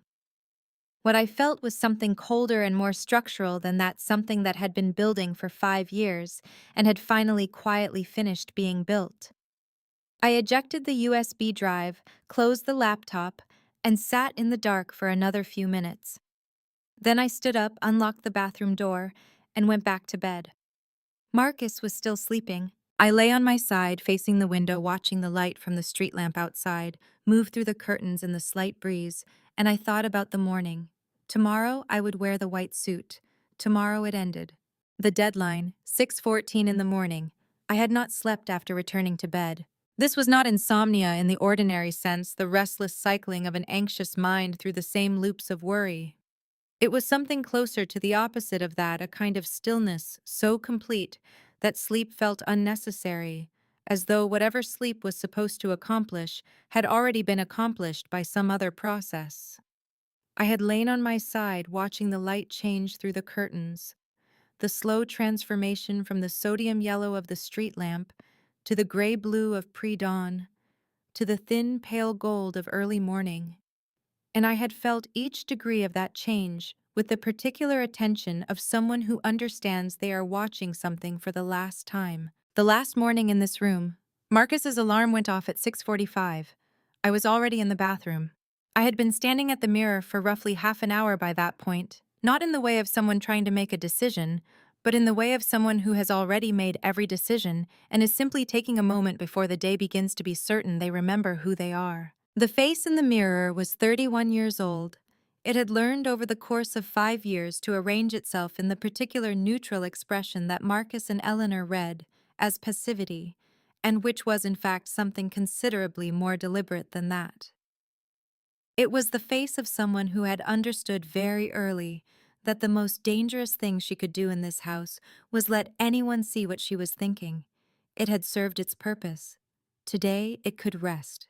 I opened the closet, moved past the section of clothes I had worn for 5 years, the sensible blouses and the unremarkable skirts, and the 3 pairs of flat shoes that Sandra had once described as very practical, and reached to the very back where a garment bag had been hanging untouched since I had brought it home 3 years ago, and hung it there against the day I had known in some precise and unhurried part of myself was eventually coming.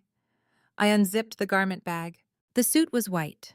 Not cream, not ivory, not the off-white that hedge against the commitment of a true color. White.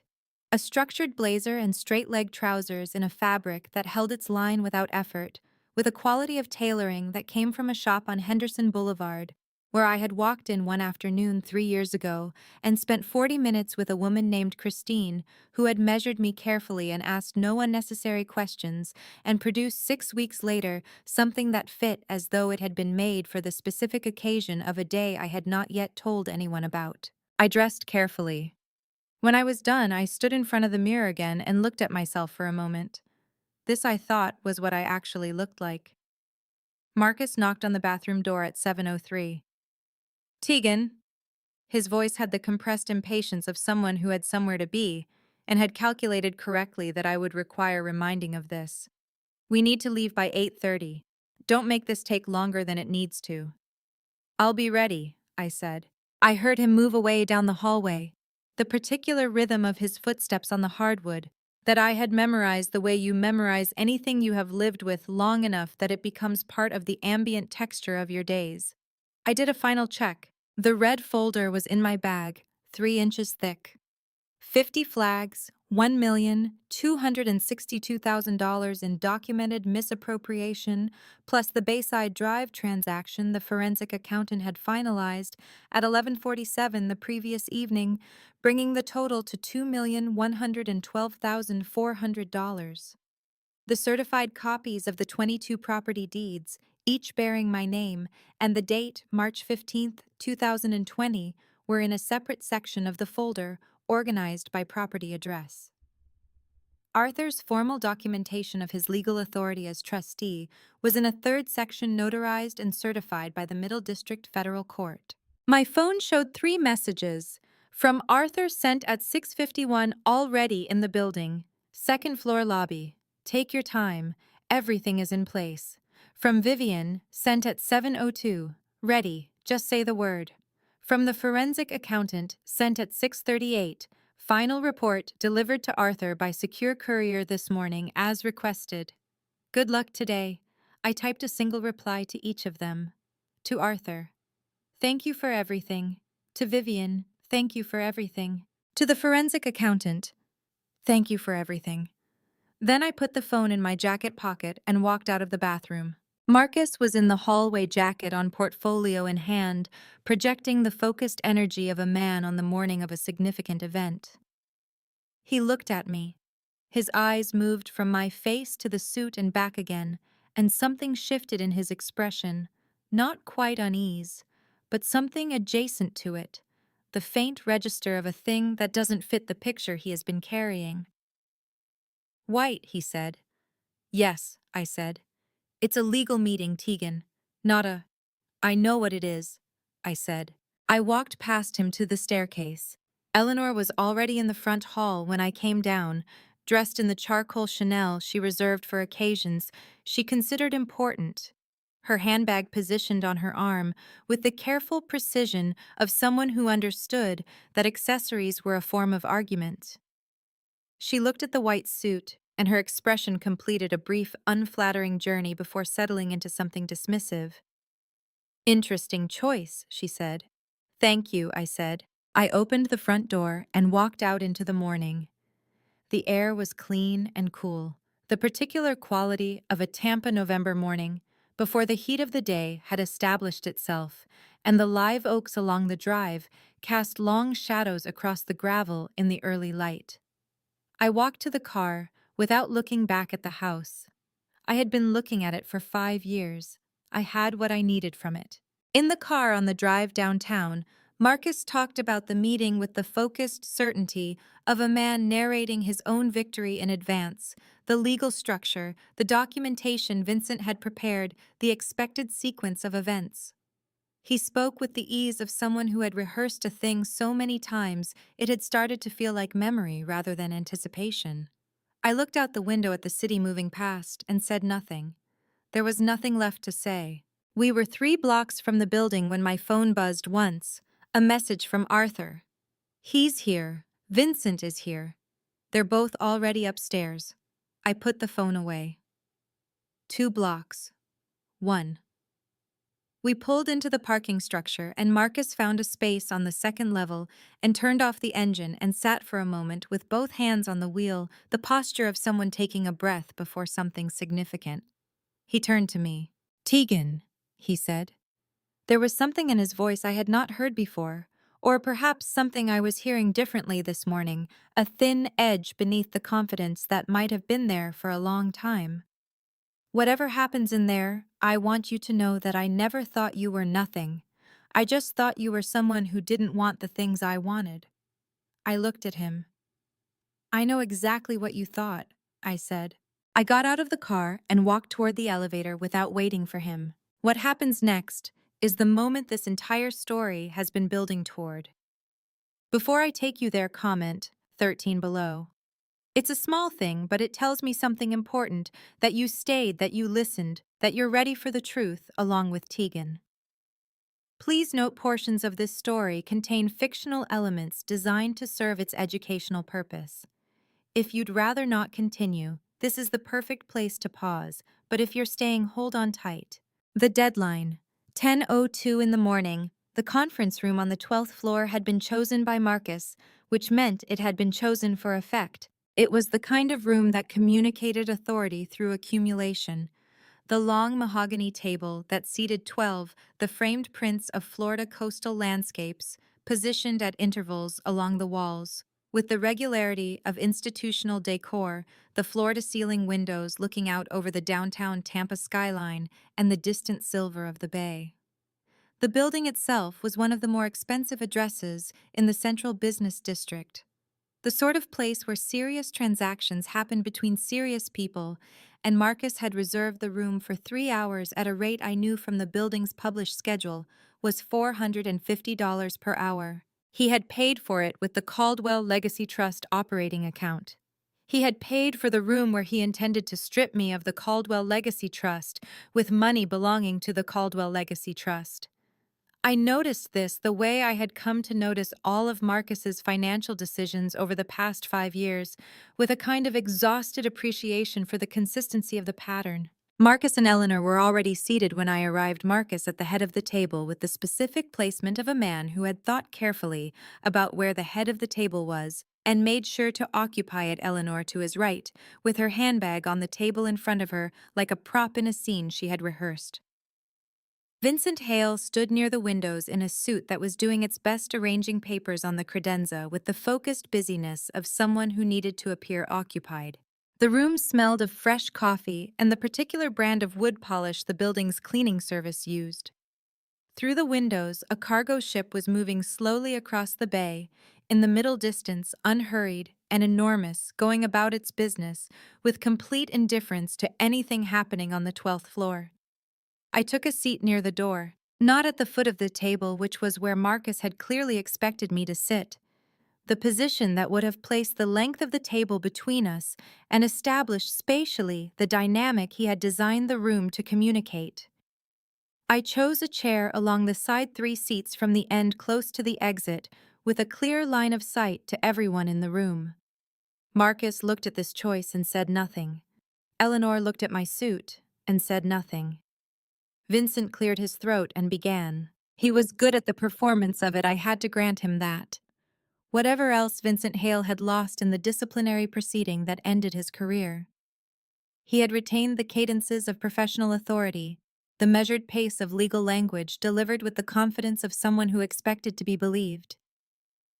He introduced himself as the estate attorney of record, referenced the documentation he had prepared, and began outlining the structure of what he described as the formal distribution of the Caldwell family trust assets, as specified by the terms of the original trust instrument. The document he described bore no relationship to any trust instrument that had ever existed. I listened to all of it without expression. Marcus watched me listening without expression, and I could see in the particular quality of his attention that my stillness was registering as something other than what he had anticipated. He had expected, I suspected, some version of distress. The progressive dawning of comprehension, as the legal language made clear what was happening, the moment of realization, the attempt to object or question or protest that he and Vincent had presumably planned responses for. What he was getting instead was a woman sitting quietly with her hands folded on the table, watching the proceedings with the calm interest of someone attending a presentation they had already read the materials for. Vincent reached the distribution section. Under the terms as he described them all, 22 properties held by the Caldwell Legacy Trust were to transfer immediately to Marcus James Caldwell as sole beneficiary, with all associated income streams, management rights, and equity interests included. The remaining party, identified as Tegan Lee Caldwell, was acknowledged as a former interested party, whose claim had been formally resolved through the terms of the instrument. He slid the signature page across the table toward me. "Ms. Caldwell," he said, "your signature on the indicated line will complete the formal distribution process." I looked at the signature page. Then I looked at Marcus. He had a particular expression that I had not seen often over the course of our marriage, a quality of satisfaction so complete and so close to the surface that it had altered the normal arrangement of his features. This was the face of a man who believed he was watching the final confirmation of something he had been building toward for years. I reached into my bag. I did not take out a pen. I took out the red folder. I set it on the table between us without opening it. Then I reached into the bag again and took out the document that had been in the inner pocket of my jacket since 6:30 that morning, folded into thirds, the certified copy I had been carrying for 3 years against this specific moment. I unfolded it and placed it flat on the table. It was a property deed, the first of 22. The original transfer document for the Caldwell Legacy Trust's primary residential asset, executed and notarized on March 15, 2020, filed with the Hillsborough County Property Appraiser's Office on March 17, 2020, recorded in the official public records of Hillsborough County, Florida on the same date, transferring ownership of the property in fee simple absolute to Tegan Lee Caldwell. Marcus leaned forward and looked at the document. I watched his face. The satisfaction drained out of it the way color drains from something. "This is," he started. "Before you finish that sentence," I said, "I'd like you to know that I have 21 more of those, one for each remaining property. They're all in this folder, along with the property tax payment records for each one going back 5 years, all paid by me, and the county recording receipts confirming that every single transfer has been in the public record since March of 2020. I paused. Anyone could have checked. Marcus stood up. The motion was fast enough that Eleanor startled slightly in her chair. "This is fraud," he said. His voice had lost its rehearsed quality. "These documents are fabricated. You had someone—" "Sit down, Marcus," I said. My voice was exactly the same as it had been for the previous 8 minutes. Calm, measured, entirely without heat. "Sit down. We're just getting started." He stood for a moment longer, and I could see the specific calculation happening behind his eyes. The assessment of the situation, the search for the angle that returned him to the version of this morning he had planned. He did not find it. He sat down. The door to the conference room opened. The deadline, 10:19 in the morning. The man who walked through the door was not the man Marcus knew. That was the first thing I watched for the moment of recognition, the specific recalibration that happens when a person you have categorized in one way reveals themselves to belong to an entirely different category. It was a thing I had been anticipating for 11 months, since the morning Arthur had first appeared at the East Garden Gate with his canvas hat and his unhurried manner, and his complete willingness to be underestimated by anyone who chose to do so. Marcus saw the face first. I watched it register the slight narrowing of the eyes, the brief interruption of whatever internal process he had been running since sitting back down, the moment of recognition that produced not relief, but the first faint signal of something else. The old gardener. In the conference room. Arthur was dressed in a charcoal suit that had been made for him, I suspected, by the same quality of care that had gone into mine, fitted precisely and without ostentation, communicating authority through restraint rather than display. His tie was a deep navy. His shoes were the kind that last decades if you take care of them.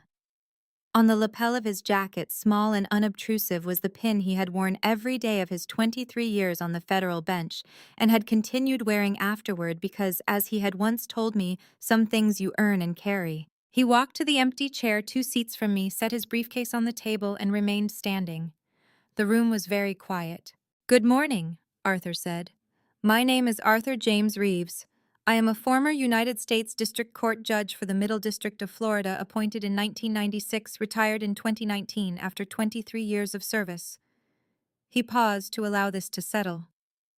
"I am also the designated legal trustee and guardian of the Caldwell Family Legacy Trust, appointed by Richard and Catherine Caldwell in 2018, and granted full legal authority over all trust assets and proceedings under Florida Statute 736. He opened his briefcase and removed a document which he placed on the table and slid toward Vincent Hale. "This is a certified copy of my appointment as trustee, notarized and registered with the Middle District Federal Court. The original is on file with the court clerk's office and can be verified by telephone in approximately 4 minutes." He looked at Vincent with the expression of a man who had looked at a great many people across a great many tables and understood precisely what he was looking at. "You may want to review it carefully." Vincent picked up the document. I watched the color leave his face with the efficiency of a tide going out. He read the first page, then the second. His hands, I noticed, were not entirely steady by the time he set it back down. "Mr. Hale," Arthur said pleasantly, "I noticed you were about to leave the room when I came in. I'd encourage you to reconsider that. There are 2 gentlemen in the hallway outside who are aware of your bar license status and would find your departure interesting." Vincent sat very still. Eleanor had not spoken since Arthur entered the room. She was sitting with both hands flat on the table in front of her, looking at Arthur with an expression that was working hard to maintain its composure and not entirely succeeding. She had the look of someone watching a building they believed to be structurally sound begin to show in small and unmistakable ways that it was not. Marcus had not moved at all. He was looking at Arthur with the specific quality of attention of someone who is rapidly reconstructing a significant portion of their recent history and finding that the new version does not resemble the old one in any comfortable way. 11 months of Tuesday mornings. The canvas hat. The gardenias. Every conversation he had had in the East Garden, or within earshot of the East Garden, every phone call made on the back terrace, every exchange with me that had occurred anywhere near the part of the property where an old man with a rake had been apparently always within listening distance. Arthur did not give him long to complete the reconstruction.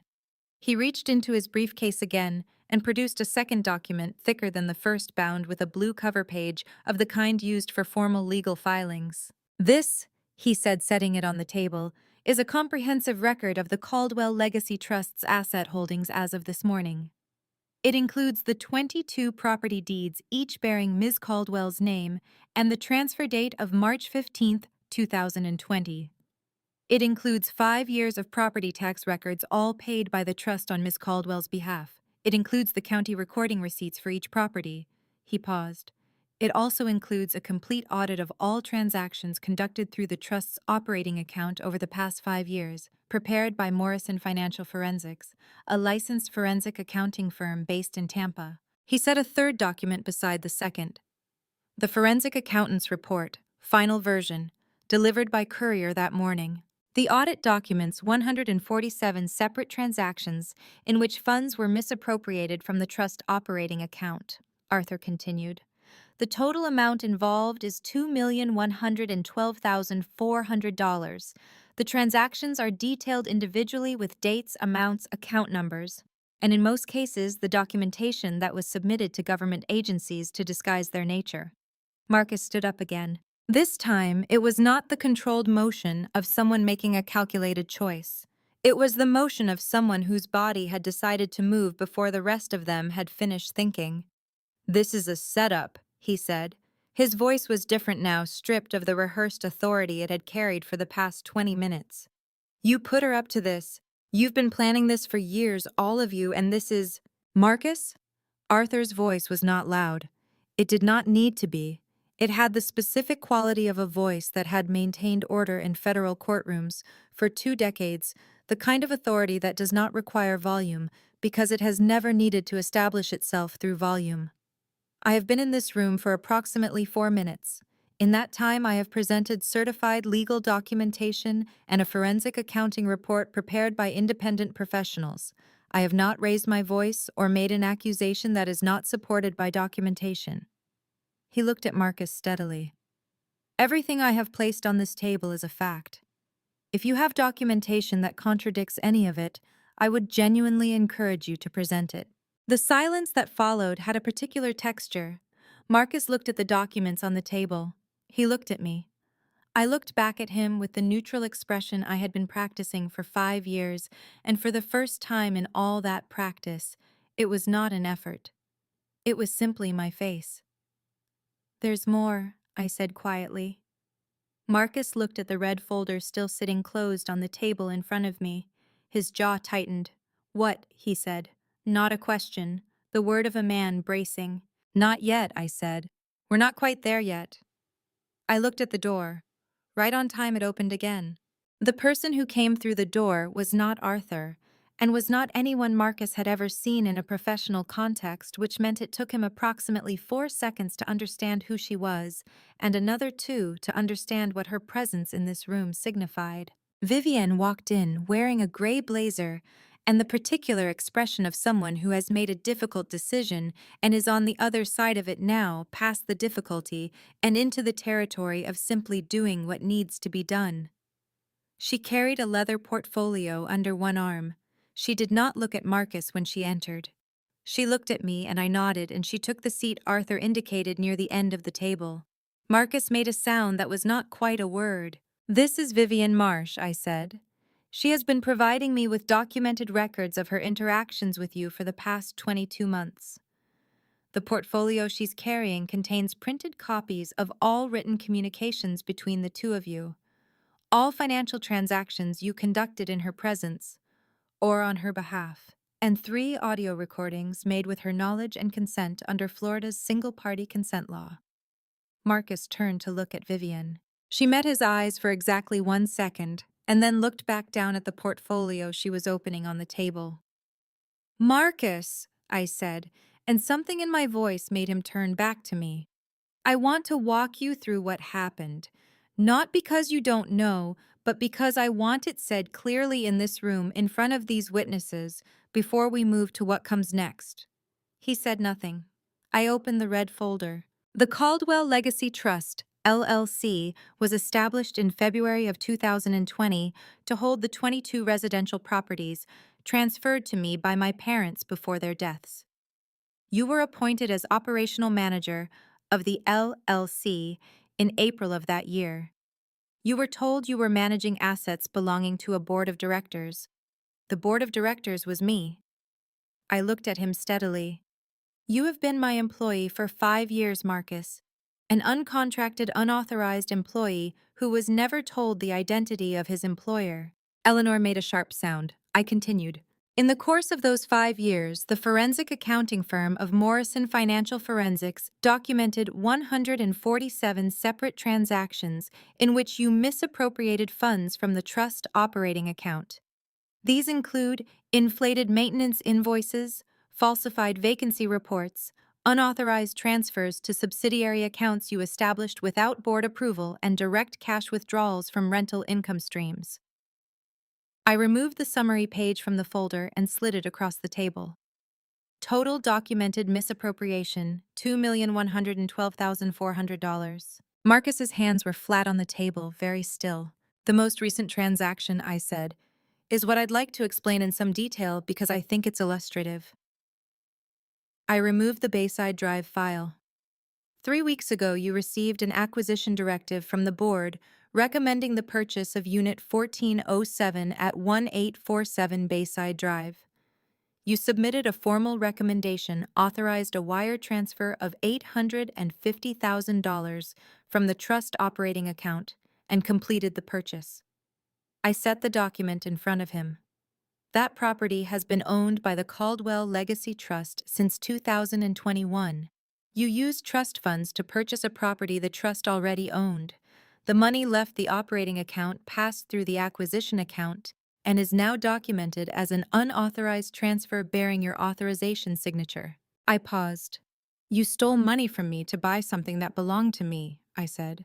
And in doing so, you created the single clearest piece of self-incriminating documentation I have ever seen a forensic accountant describe as the cleanest transaction of her 19-year career. Marcus stood up. He was around the table before Arthur could move 3 steps fast and deliberate in the specific way of a man who has run out of words and reached for something more immediate. Arthur pressed a single button on his phone. The conference room door opened within 4 seconds. 2 men in plain clothes entered with the efficient economy of people who had been waiting for exactly this moment and were not surprised by it. Marcus was stopped, redirected, and seated again with a minimum of drama and no physical harm to anyone. Arthur looked at him. "I've been waiting 5 years for you to make that mistake," he said. It was the voice he had used from the federal bench for 23 years, and it carried all of that history in it. The weight of 10,000 decisions made in rooms where the stakes were someone's life or liberty. It would have been the 6th charge. Please don't give me a 7th. The room was very quiet. Marcus sat with his hands on the table and looked at the documents spread in front of him and said nothing. I looked at Vivian. She nodded once and reached into the portfolio. "There is one more thing," I said. I opened the laptop. Vivian placed 3 items on the table from her portfolio. The first was a printed transcript, 41 pages of text message exchanges between her and Marcus, spanning 22 months. The second was a USB drive containing the audio recordings, 3 of them made on dates she had logged in a separate document she set beside the transcript. The third was a single printed page, 1 paragraph, which she slid toward Arthur without comment. Arthur read it, nodded, and set it face down on the table. The third recording, Vivian said, addressing the room rather than any individual in it, was made 6 weeks ago at the Aurelio's restaurant on Harbor Island. It contains a statement by Marcus Caldwell regarding his intentions toward Ms. Tegan Caldwell following the trust deadline. She plugged the USB drive into the laptop I had opened. Marcus said, "You don't have to. The relevant section begins at the 4-minute 12-second mark," Vivian said, as though he had not spoken. She played it. Marcus's voice came through the laptop speakers with the particular clarity of a close-range recording made in a quiet restaurant. Every word precise and unambiguous, carrying with it the ambient sound of good silverware and low lighting, and the comfortable confidence of a man who believed he was in private. He said, "Once the properties are mine, she's got nothing. I'll make sure of that. She walks away with whatever's in her personal account, and that's the end of it. I've already talked to someone about the apartment. Once the legal piece is done, I want her out within 30 days. Then, 12 seconds later, in response to something Vivian had said, that the recording did not capture clearly. "It's not personal. It was never personal. It was always about what she had access to. You understand that, right? You always understood that." Vivian stopped the recording. Eleanor was looking at her son. Not with the expression she had worn for the past hour, the composed and practiced expression of a woman managing a situation she believed she understood. She was looking at him with something rawer than that something that had come up from underneath the composure when she wasn't watching for it. Marcus did not look back at her. "There is one more recording," I said. "This one is not from Vivian." I navigated to the file on the laptop, the one labeled for Tegan, which contained within it the separate audio segment that Arthur had confirmed in the careful language of a man who had listened to 40 seconds and stopped was the thing it appeared to be. I had separated the segment. 14 seconds. I had listened to it 47 times in the past 3 weeks, enough that I could hear it now in the silence of any quiet room, could hear it when I was doing ordinary things, could hear it the way you hear something that has become part of the permanent acoustical record of your interior life. I pressed play. The room filled with the sound of a November evening 5 years ago. Traffic in the distance. Wind. The specific ambient quality of a recording made outdoors near a road. My father's voice saying a name. Marcus. And then Marcus's voice close to the phone, very calm, the voice of a man making a decision he had already made before the question arose. "Don't answer. Let it play out." Then silence. 14 seconds total.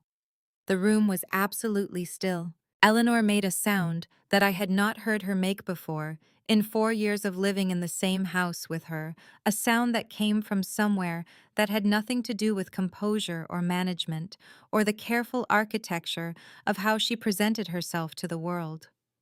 It was the sound of a woman who had just understood something about her son that she could not ununderstand.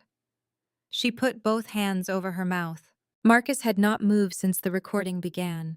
He was sitting with his eyes on the table in front of him, and I watched him the way I had watched him for 5 years, carefully and without sentimentality, and I saw in the particular quality of his stillness that there was nothing left to calculate. The thing that had kept him moving, the constant forward momentum of a man who believed the next move was always available, had stopped. There was no next move. Arthur stood. He picked up his phone and stepped to the windows, and I heard him speaking quietly in the specific register he used for official communications, identifying himself, providing a case reference number I recognized as one he had filed with the federal prosecutor's office 3 weeks ago, confirming that the evidentiary material was now complete and available for collection. I closed the laptop. I put the red folder in my bag. I stood, straightened my jacket, and looked at the room one final time. Marcus at the table, Eleanor with her hands over her mouth. Vincent Hale examining a point on the wall with the focused attention of a man who had decided that invisibility was his best remaining option. The 2 men in plain clothes standing near the door. Vivian closing her portfolio with the quiet efficiency of someone completing a task she was glad to have finished. And Arthur at the windows, his back to the room, speaking in a low, steady voice into his phone, doing what he had promised my father he would do. I picked up my bag. "Arthur," I said. He turned. "Please make the call. I think we're done here." I walked to the door, opened it, and stepped out into the hallway. Behind me, the conference room was silent. I did not look back. 6 weeks later. The house was quiet in a way it had never been quiet before. Not the quiet of early morning before anyone else had risen, or the quiet of a room just vacated, both of which carried within them the implication of people who would return. This was a different quality of silence entirely. The silence of a space that had been returned to its original owner after a long and complicated absence and was still in the process of remembering what it was supposed to sound like. I stood at the kitchen window with a cup of coffee and looked out at the east garden. Arthur was there as he had been most mornings for the past 6 weeks, moving between the gardenias with the same unhurried patience he had always brought to the work. He was not pretending anymore. There was no canvas hat, no performance of age and inconsequence. He was simply a man who had discovered somewhere in the course of 11 months of genuine gardening that he had a talent for it and found it more satisfying than he had expected. He had told me this one evening last week with the mild surprise of someone reporting an unexpected development, and I had laughed for the first time in longer than I could immediately calculate. and the sound of it in the quiet house had surprised us both. The weeks following the meeting had moved with the particular efficiency of processes that have been carefully prepared for. Marcus had been arrested the afternoon of the deadline in the parking structure of the downtown building before he reached his car.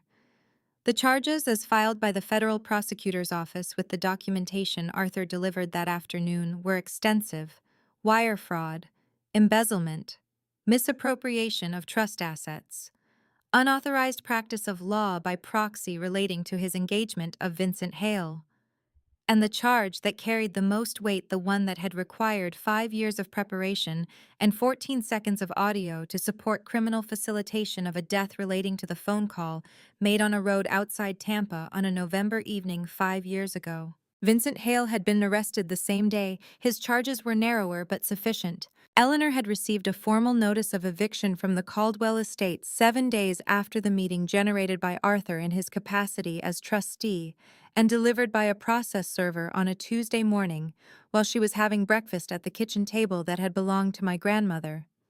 She had called me 4 times between the notice and her departure. I had not answered. She had left the property on the 8th day with 3 suitcases and the Chanel handbag, and very little else, because very little else in the house had ever belonged to her. Vivian had moved to Seattle the week after the meeting. I had wired the final payment to her account the same day, the amount that cleared her debt entirely, with enough remaining to constitute something closer to a beginning than an end. She had sent me a single message from the airport. It said, "Thank you for seeing something in me worth using." I had read that message several times, uncertain whether it was the saddest or the most honest thing anyone had said to me in recent memory, and had decided eventually that it was both and that both could be true without contradiction. Arthur came in through the back door at 9:15, wiping his hands on the work cloth he kept folded in his back pocket, and accepted the cup of coffee I held out to him with the ease of someone who had stopped being a guest in this house and become something harder to categorize. "The prosecutor's office called this morning," he said. "I know. They called me too." The preliminary hearing had been set. The evidence package Arthur had delivered was, according to the assistant prosecutor who had called me the previous Thursday, one of the most comprehensively documented cases of financial fraud and criminal facilitation her office had received in 11 years of practice. She had said this with the professional appreciation of someone who understood the work that went into building something that thorough. And I had thanked her, and hung up, and sat for a while in the quiet kitchen, thinking about 5 years of Tuesday mornings and flagged documents and a USB drive that had taken 22 months to decrypt. "How are you?" Arthur asked. It was a question he had taken to asking me in a direct and uncomplicated way over the past 6 weeks, without the hedging that the question usually carried, without the implication that the asking was itself a burden to be managed. He asked it the way my father used to ask it, with the genuine interest of someone who wanted an actual answer. "I'm all right," I said. He nodded and drank his coffee and looked out at the garden. "Your father would have been proud of you," he said, not as comfort, as a statement of fact delivered with the same evenness he brought to all statements of fact. I looked out at the gardenias along the east wall. "I know," I said, and I did know. Not in the way that people say they know things they are trying to convince themselves of, but in the way of something settled and certain. The way you know the things your parents taught you before you understood they were teaching you anything. I finished my coffee. "I'm going to see them today," I said. Arthur set down his cup. "I know," he said. "Take your time." 6 weeks later, afternoon. The cemetery was on the eastern edge of the city, far enough from the downtown corridor that the traffic noise reduced to something ambient and distant, a background frequency rather than a presence. The grounds were old, established in the 1880s, and the trees that had been planted along the main paths in that first decade had grown into the particular magnificence of things, given sufficient time and sufficient space. Live oaks with canopies that spread 40 feet in every direction, their Spanish moss moving in the slight November breeze with the slow, unhurried grace of something that had learned over a very long time not to be in a hurry. My parents were buried side by side beneath one of the oldest of these trees. I had not been here since the funeral. This was not something I had decided deliberately, not a choice made and maintained through active effort. It was more that the shape of the past 5 years had not contained a version of this visit that felt right, that felt like the thing it needed to be rather than the thing grief made it when grief was still the primary weather. I had waited without quite knowing I was waiting for a morning, or in this case an afternoon, when I could come here and be simply the person I was without the weight of everything unfinished pressing on the moment. The flowers I had brought were white, ranunculus from the garden center of Dale Mabry, chosen without overthinking it, and then recognized once I was carrying them as the right choice for reasons I did not entirely need to articulate. I crouched down and placed them against the base of the shared headstone. Richard James Caldwell, Catherine Ann Caldwell, beloved and remembered. I stayed crouched for a moment, one hand resting lightly on the stone, which was cool in the way of things that spend most of their time in shade. Then I sat down on the grass, my back against the oak tree, the way I had sat in my father's study as a child when he was working, and I wanted to be near him without interrupting him, close enough to feel the presence without requiring the attention. I told them what had happened. Not all of it, not in the sequential way of a deposition or a report, but the shape of it, the way you tell someone who already knows the important things the parts they missed. I told them about Arthur in the garden, and the red folder, and the 47 days. I told them about the white suit, and the room Marcus had chosen, and the specific quality of his face when he looked at the deed with my name on it. I told them about the 14 seconds of audio in a conference room on the 12th floor of a downtown Tampa building, and the silence that came after it. I told them about Vivian, who had been braver than she had given herself credit for. I told them about Arthur, who had kept his word completely and without complaint through 22 months of Tuesday mornings in a garden and 5 years of work I would never be able to fully account for or repay. I told my father that he had been right about Marcus from the beginning, and that I wished he had been wrong, not because I wanted a different outcome, but because I wished the truth of it had not cost what it cost. I sat quietly for a while after that. The breeze moved through the oak canopy above me, and the Spanish moss swayed, and somewhere nearby a mockingbird was working through its repertoire with the focused dedication of a creature that has no concept of an audience and performs anyway. I thought about what Vivienne had asked me in the coffee shop on Bayshore Boulevard 2 years ago.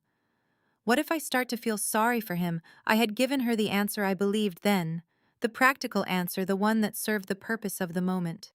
But sitting here now with the stone cool under my hand and the oak tree enormous and patient at my back, I found that I had a different answer. Not a better one necessarily, just a more complete one. I did not feel sorry for Marcus, but I understood in the particular way that distance and resolution allow you to understand things, that what had destroyed him was not something I had built, or Arthur had built, or my parents had built. What had destroyed him was the specific shape of his own hunger, the part of him that had looked at a life and seen only what could be taken from it. That was not something I had created. It was something he had arrived with. And understanding that was not the same as forgiving it, but it was the beginning of not carrying it. "I passed your test, Dad," I said, not out loud, just in the way you say things to people who are no longer there to hear them, but for whom the saying still matters. "I hope you're proud." I sat for another few minutes in the quiet of the afternoon under the oak that had been growing since before any of us existed, in the company of the people who had loved me well enough to make me strong before they left. Then I stood, smoothed the back of my trousers, and picked up my bag. I did not feel like a woman who had won something. I felt like a woman who had finished something, which is a different thing entirely, and in most of the ways that matter a better one. The path back to the car was dappled with late afternoon light, the sun coming through the canopy at a low angle that turned everything it touched briefly gold. I walked toward it without looking back. I didn't win because I was smarter than Marcus. I didn't win because I had better lawyers or better evidence or a more carefully constructed plan, though all of those things were true.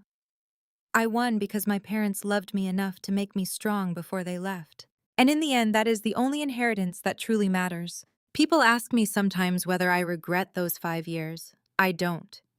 But I want to be honest with you because this story deserves honesty more than a clean ending. What happened to my family was family betrayal at its deepest level, the kind that wears the face of someone who sat at your dinner table. I lived inside that betrayal for 5 years, and I want to tell you, do not do what I did. Do not wait in silence when silence costs you something you cannot get back. Do not let the fear of being believed keep you from speaking. I was lucky. I had Arthur and a father who planned ahead. Not everyone has those things. There is a verse I return to what is done in darkness will be brought into the light. I believe that, not because justice arrives on schedule, but because I've seen what happens when one person refuses to let darkness be the final word. Family revenge is not something I sought. I sought truth. The revenge was simply the consequence of Marcus's choices when he believed no one was watching. But someone was always watching. Betrayal leaves marks money cannot erase. Family revenge, when born from truth rather than anger, is a restoration. If this story moved you or reminded you that patience is not weakness, leave a comment or share it. Subscribe if you want to be here when the next story arrives. Some stories here contain fictional elements to explore real human experiences. If that is not for you, I understand. But if you're staying, I am glad. Thank you for staying until the very end. That's how it all comes to a close. I'm glad you were here. See you next time. And that's where we finish this one. I appreciate you watching. I'll catch you next time.